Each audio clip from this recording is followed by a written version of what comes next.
இப்படி பண்ணினா அப்ப யாரு பனிஷ்மெண்ட்? நீங்க பண்ணினா உங்க அண்ணன் தான் பனிஷ்மெண்ட் அனுபவிக்க முடியும். ஏன்னா நீங்க உங்களுக்கு ஏதாவது ஒண்ணு ஆயிடுச்சுன்னா அந்த பொறுப்பை யாரு ஏத்துக்குவா? அவர் தான் ஏத்துக்க முடியும். சோ நீங்க அதையும் யோசிக்கணும்ல.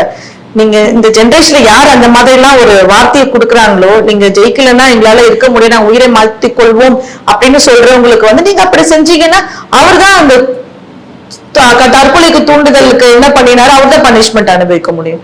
சோ அதனால நீங்க செஞ்சாலும் அண்ணன் தான் பனிஷ்மெண்ட் அனுபவிப்பார். சோ அதனால அப்படிலாம் யோசிக்காதீங்க. நான் சொன்ன மாதிரி வெற்றியும் தோல்வியும் வந்து அதை ஏத்துக்கணும்.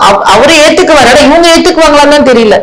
இவங்க ஏத்துக்கலன்னா அதுக்கான தண்டனை அவருக்கு தான் கிடைக்கும்.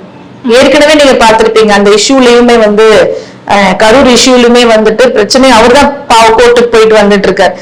ஓகேங்களா? ஏன்னா போதிய சட்ட அவர் பாதுகாப்பா வந்து மக்களுக்கு அவர் கொடுக்கறதுக்கான அவர் எதுவுமே எந்த நடவடிக்கையுமே எடுக்கல, அஜாக்கிரதையா இருந்ததால. சோ அவர் வந்து அவர் தான் இப்ப கோர்ட்டுக்கு போயிட்டு வந்துட்டு இருக்காரு.